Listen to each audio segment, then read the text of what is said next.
आप देख रहे हैं पांडव सेना स्वाभिमान मंच और मैं हूं राजेंद्र फुटेला। एक जाट संसद हुई है 2022 में जयपुर में, और जिसमें कुछ लोगों को अपने अपने भाव प्रकट करने का मौका मिला है। तो उसी जाट संसद में का एक वीडियो मैंने देखा जिसमें महेंद्र सिंह मलिक पूर्व डीजीपी हरियाणा हैं, उनका एक वीडियो आया हुआ है। आप भी उसको एक बार देखें, फिर बात करते हैं आगे कि किस तरह से लोग शहीदों की शहीदी को धूमिल करते हैं और किस तरह से इतिहास को मनमर्जी से मनचाहे तरीके से बदल देते हैं बिना किसी तथ्य को परखे जाने, बस अपनी अहमियत दिखाने के लिए। तो एक बार आप ये वीडियो देखें और उसके बाद मैं बात करता हूं।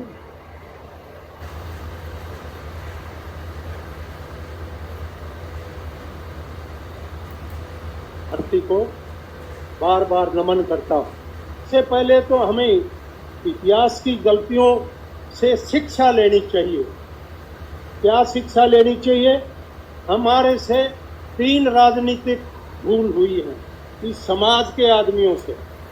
सबसे पहले महाराजा सूरजमल एक ऐसी शख्सियत थे जो कभी नहीं हारे। इसके बाद जब महाराजा सूरजमल को एक अपने ही बहुत ही विश्वास पात्र महाराजा सूरजमल को मार दिया, उसको बाग में घूमते घूमते छुरा घोंप दिया।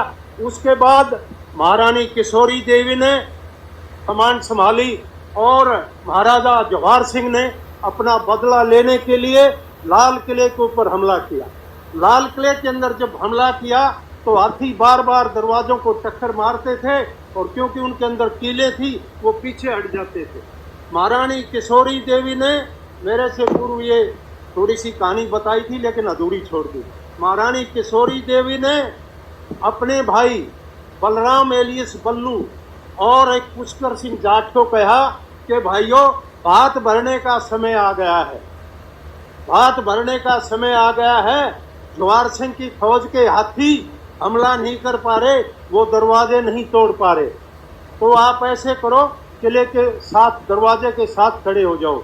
उन दोनों ने अपनी छाती पर मिट्टी के कट्टे, मिट्टी की बोरियां बांध के खड़े हो गए और उन्होंने इस प्रकार से अपनी बहन का भात भरा। हाथियों ने टक्कर मारी और दरवाजा टूट गया।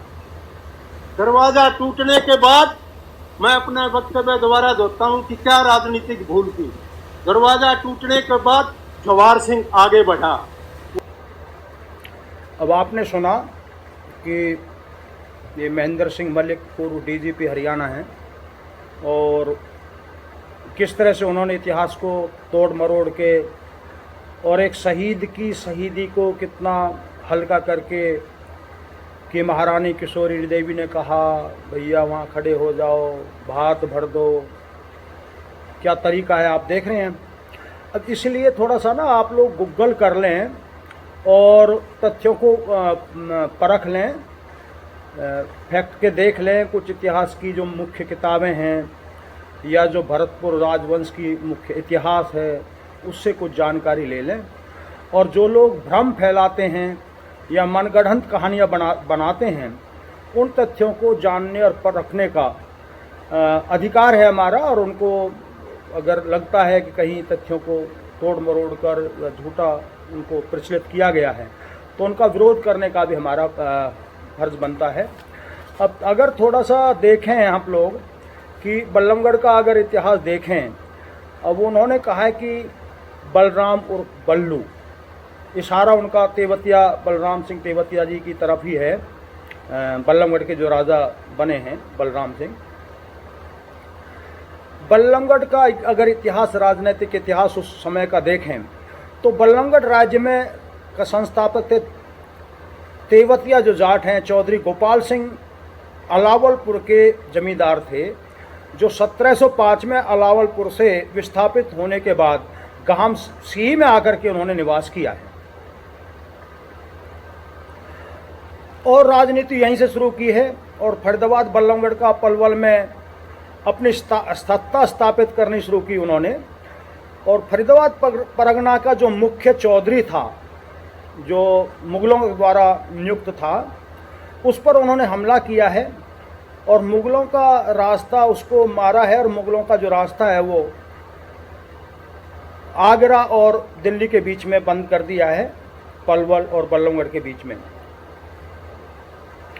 1710 में औरंगजेब के बेटे बहादुर शाह प्रथम के समय में एक संधि की गई फिर, और फरीदाबाद परगना का चौधरी गोपाल तेवतिया जी को बनाया गया। यहाँ से गोपाल जी का यानी कि तेवतिया जो सत्ता है या जो राजवंश कहलाया बाद में, उसका जो राजनीतिक इतिहास है यहाँ से शुरू होता है, गोपाल सिंह तेवतिया जी से। लेकिन शीघ्र ही कुछ समय बाद ही लगभग 1711 ईस्वी में उनकी मृत्यु हो गई है, गोपाल सिंह जी की। गोपाल सिंह तेवतिया जी के उत्तराधिकारी थे चरणदास तेवतिया जी। चरणदास जी भी आगे चलकर मुगलों के माल गुजारी देना इन्होंने बंद कर दिया और झगड़ा बढ़ता गया। इस तरह चरणदास और मुगलों के बीच में बढ़ा हुआ झगड़ा जो है, जो 1713 से 1719 के शासनकाल में चरणदास को गिरफ्तार कर लिया और फरीदाबाद किले में इनको मुगलों के शासकों द्वारा या मुगलों की ऐसे कह लीजिए उनकी सेना के द्वारा, उनके लोगों के द्वारा चरणदास जी को बंदी बना लिया गया। चरणदास जी के पुत्र हुए हैं जो बाद में जाकर के राजा कहलाए बल्लभगढ़ के, बलराम तेवतिया जी, जिन्होंने अपनी कूटनीतिक दृष्टि से अपने पिताजी को स्वतंत्र कराया, इनके चरणदास जी को स्वतंत्र करा लिया। और 1720 में उत्तरी विरज यानी कि पलवल के जाटों ने राजा बलराम सिंह उर्फ बल्लू जाट के नेतृत्व में विद्रोह मुगलों के खिलाफ किया है। उन दिनों मुगलों के फरीदाबाद परगना के अधिकारी मुर्तजा खान ने भारी कर किसानों पर लगाना शुरू कर दिया था, जिसकी जबकि वहां उन दिनों में अकाल पड़ा हुआ था, काफी समय से वर्षा नहीं हुई थी। मुर्तजा खान ने ही पूर्व में बलराम तेवतिया के पिता श्री चरणदास तेवतिया को कैद किया था, यानी कि मुर्तजा खान से काफी कड़वे रिलेशंस थे, ऐसे समझो थे। बलराम तेवतिया जी ने मुर्तजा खान के खिलाफ युद्ध छेड़ दिया और मुर्तजा खान मारा गया और राजा बलराम तेवतिया ने दिल्ली आगरा मार्ग पर मुगलों का आना जाना बंद कर दिया। 1739 में 1739 में मुगल प्रमुख ने उन्हें राव और नायब बख्शी की उपाधि प्रदान की, क्योंकि मुगल के सामने बलराम जी की जो सेना थी या बलराम जी का जो दल था वो काफ़ी सशक्त और मजबूत हो गया था, तो उनसे संधि करने के लिए उनको नायब की उपाधि उन्होंने दी है। जिस पर बलराम तेवतिया जी ने बल्लभगढ़ का किला का निर्माण किया और अपने नाम से ही बल्लभगढ़ शहर की स्थापना की है, जिसको आजकल बलरामगढ़ भी कहते हैं। उन दिनों में जाट फरीदाबाद पलवल क्षेत्र में मुगलों के दमनकारी शासन के खिलाफ विद्रोह कर रहे थे। बलराम तेवतिया के नेतृत्व में जाटों ने एक सेना भी तैयार करनी शुरू कर दी थी। उधर महाराजा सूरजमल जी का जो सत्ता का समय है वो है 1755 से 1763 का। महाराजा सूरजमल जी का जन्म है 1707 का और 1755 में वो शासन पर बैठे हैं। उनको ये जिम्मेदारी उन्होंने संभाली है भरतपुर के राजा के रूप में। 11 जनवरी 1750 को जाट संघ ने अहमद शाह बहादुर मुगल सेना के खिलाफ युद्ध हुआ, जिसमें जाट संघ की विजय हुई। 30 जून 1750 को सफदरजंग सेना लेकर आया, परंतु बलराम तेवतिया को हरा न सका। महमूद खान गाजिउद्दीन के दीवान ने संघर्ष खत्म करने के लिए बातचीत के लिए बलराम से मिलने का समय निश्चित कराया कि बातचीत करते हैं, किसी तरह से आपस का जो संघर्ष है वो खत्म हो जाए। संघर्ष विराम पर बातचीत करते समय आपस में काफ़ी इनकी गर्मागर्मी हुई है, तू तड़ाक हुआ है, और बलराम तेवतिया ने गुस्से में अपना हाथ अपने तलवार की तरफ चलाया, तलवार निकालने के लिए, ताकि हमला कर सके, अटैक कर सके। परंतु अकील का रक्षक जो था वो बलराम पर गिर पड़ा और उसने बलराम के पुत्र दीवान व अन्य 9 अंगरक्षक जो थे बलराम जी के, उनका कत्ल कर दिया और बलराम जी का भी उसी समय कत्ल कर दिया। यह घटना है 29 नवंबर 1753 की, यानी कि बलराम जी का जो कत्ल हुआ है अचानक हुए झगड़े में, वो 29/11/1753 में बलराम जी का अंत हो गया, या वो शहीदी को प्राप्त हो गई। इसके बाद महाराजा सूरजमल जी सत्ता में आए हैं, शासन संभाला है 1753 में। महाराजा सूरजमल जी ने बलराम के पुत्र बिशन सिंह को नाजिर और किशन सिंह को किलेदार नियुक्त किया है। मेरा भाव कहने का है कि बलराम उर्फ बल्लू का बलिदान हुआ है 29/11/1753 में। अब आप देखें कि महाराजा सूरजमल जी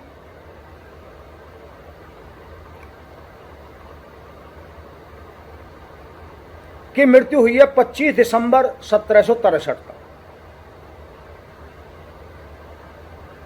1763 के बाद जवाहर सिंह जी सत्ता में आए हैं, उन्होंने ये उत्तराधिकार संभाला है, शासन संभाला है बतौर महाराजा।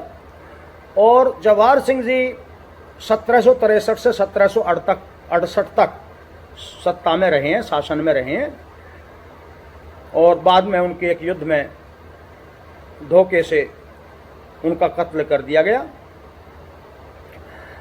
अक्टूबर 1763 में जवाहर सिंह ने एक विशाल सेना के साथ दिल्ली की ओर कूच किया है।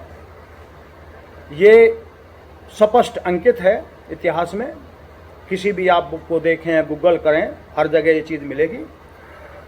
और भरतपुर से चलते हुए अपनी सेना और जो सहयोगी सेनाएं हैं, सिखों की सेनाएं, कुछ मराठाओं की टुकड़ियां हैं, उन सबके साथ ये दिल्ली के लिए प्रस्थान करते हैं। और दिल्ली की तरफ जाते हुए मुजेसर गांव में की तलहटी में, मुजेसर गांव के क्षेत्र में जंगलों में रुकते हैं, शिविर लगाते हैं, जहां बाबा हृदयराम जो भगवान शंकर के अवतारी माने जाते हैं, वो तपस्या करते हुए वहां पर उनसे मुलाकात होती है। ये घटना भी स्पष्ट रूप से अंकित है, हृदयराम कुंड है आज भी मुजेसर पर, जहां पर बाबा हृदयराम की मूर्ति स्थापित है और एरिया के काफ़ी लोग मानते हैं, जाते हैं वहाँ पर ये जो इतिहास है महाराजा सूरजमल की सेना का, वहाँ पर शिविर डालना, महाराज जी से आशीर्वाद लेना, मिलना, और कुछ घटनाएं और भी वहाँ पर होती हैं, वो सारा वहाँ पत्थर पर अंकित है, आप जा कर के देख सकते हैं। महाराजा सूरजमल जी ने और उनके जो मुख्य सैनिक थे, कुटेला या कुंतल जिनको बोलते हैं, उन्होंने वहाँ पर आशीर्वाद लिया है हृदयराम बाबा से, संत से। हृदयराम बाबा ने आशीर्वाद दिया है कि बच्चा जाओ, आपकी विजय होगी। उनको समय निश्चित करके दिया है, टाइम बताया है, दिन बताया है, समय बताया है कि सुबह 4 बजे जाकर के आप दिल्ली अटैक करिए, चूक नहीं जाना, आपकी विजय होगी, आप दिल्ली फतेह करोगे। इस तरह से मुजेसर से आगे फिर दिल्ली की तरफ महाराजा जवाहर सिंह जी की सेना आगे बढ़ती है। दिल्ली के चारों तरफ से नाकेबंदी करते हैं, घेराबंदी करते हैं, और लगभग 3 महीने तक ये सिस्टम चलता है नाकेबंदी का। धीरे धीरे आगे बढ़ते हैं और अपनी नाकेबंदी को मजबूत करते हुए किले की तरफ आगे बढ़ते हुए फिर निश्चित समय पर सुबह 4 बजे जाकर के दिल्ली पर अटैक करते हैं। अब क्योंकि सुबह 4 बजे का समय दिया था जब दिल्ली को फतेह करना है, अटैक करना है, और उस समय यदि अगर कोई चूक रह जाए, टाइम बीत जाए, सेना आगे ना बढ़ पाए तो बड़ी मुश्किल थी। तो यानी कि अचानक जब हाथी को आगे बढ़ाया गया किले के गेट में टक्कर मारने के लिए, किले के गेट को तोड़ने के लिए, तो कीलें थी, वो हाथी कामयाब नहीं हुआ। वो बार बार टक्कर मारता और आकर जाकर के वो हाथी पीछे हटने लगा। वो टक्कर नहीं मार पाता था कि कीलें उसके सिर में लगती थी। किशोरी जी, महारानी किशोरी जी युद्ध में नहीं आई थी। महारानी किशोरी जी ने तो खुद कहा था कि बेटा आप महाराजा की जो पगड़ी है वो मुगलों की ठोकरों में है, उनको धोखे से उनका कत्ल कर दिया गया है, उसका बदला आप कब लेंगे। तो महारानी किशोरी जी थोड़ी ना उस उम्र में, बुढ़ापे में वो युद्ध में आएंगी। वो युद्ध में नहीं आई थी।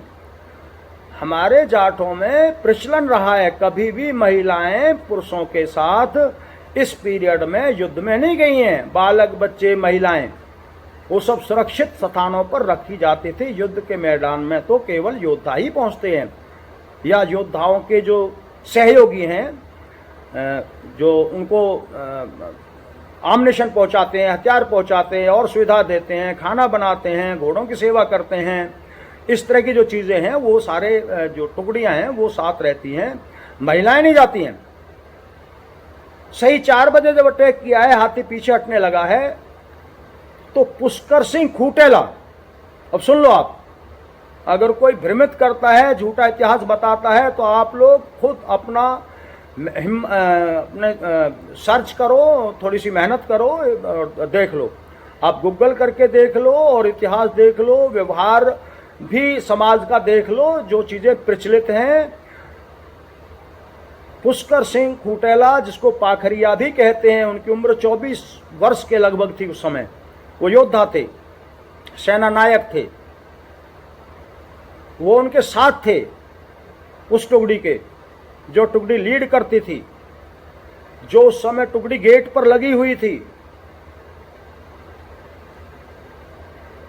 उन्होंने अचानक निर्णय लिया, जब जवाहर सिंह जी कहने लगे कि अगर ये गेट नहीं टूटा तो समय निकल जाएगा, और अगर निकल गया तो महाराज जी ने कहा है फिर फतेह करना मुश्किल है, इसीलिए इसी समय कुछ भी किया जाए।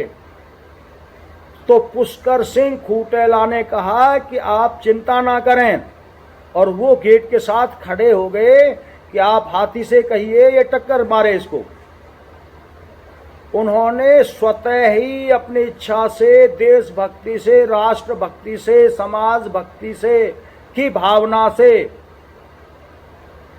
गेट के साथ पुष्कर सिंह खूटेला खड़े हुए हैं, और फिर हाथी ने उसमें टक्कर मारी है और पुष्कर सिंह खूटेला का बलिदान हुआ है। वो कुर्बान हो गए अपने देश पर, समाज पर, और गेट टूट गया और महाराजा जवाहर सिंह ने दिल्ली को फतेह किया है।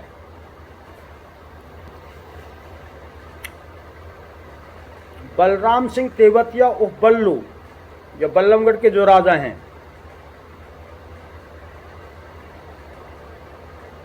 उनका बलिदान या उनका कत्ल 29/11/1753 को हो चुका है। और दिल्ली पर चढ़ाई जो की गई है महाराजा जवाहर सिंह जी के द्वारा, वो 1763 में की गई है। तो वहां बल्लू और बलराम कहां से आ गए?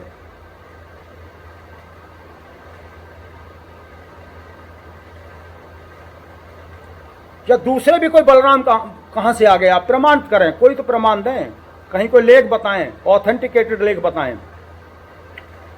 मनगढ़ंत कहानी बना देना और इस तरह से प्रचलन करना, इससे जो वीर शहीद हुआ है उसकी शहीदी को धूमिल करने की आप जो काम करते हैं वो बहुत बड़ा पाप है। ऐसे नहीं करना चाहिए।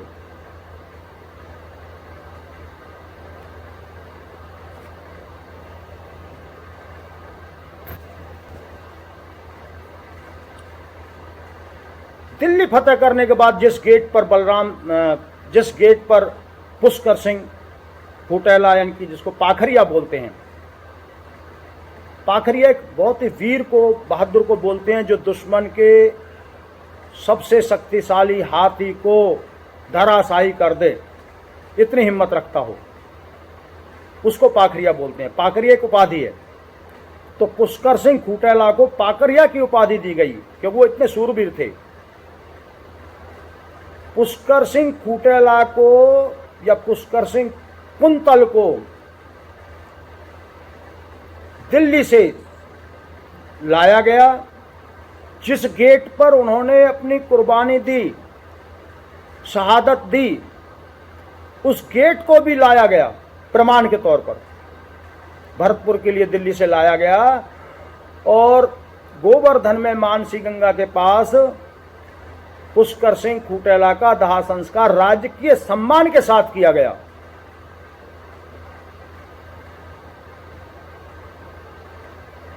और आज भी पुष्कर सिंह फुटेला की स्मृति में सोनौर क्षेत्र फुटेला पट्टी के अंदर आप जाकर के देखें, स्मारक बने हुए हैं। लोग सम्मान से जाते हैं, फूल मालाएं चढ़ाते हैं, मत्था टेकते हैं, उस वीर शहीद को याद करते हैं।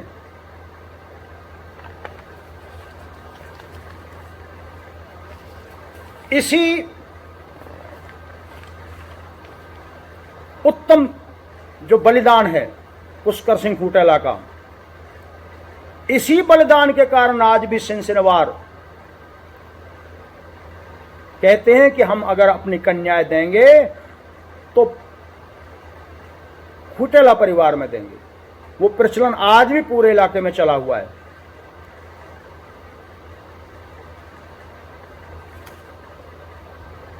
तो मैं तो यदि मेरा वीडियो वहां तक पहुंच पाए, मैं तो महेंद्र सिंह मलिक जो पूर्व डीजीपी हैं हरियाणा के, उनसे प्रार्थना करूंगा कि ऐसे उल जलूल जो मर्जी आ जाए, जो कहानियां बना करके आप लोग जो है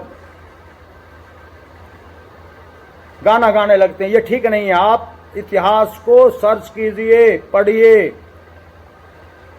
और जो उत्तम जिसने कुर्बानी दी है, शहादत दी है देश के लिए, राष्ट्र के लिए, उसको सम्मान दीजिए और सम्मान देने दीजिए। उसके सम्मान को धूमिल मत करिए आप। इतना ही निवेदन करूंगा। आप सबका धन्यवाद।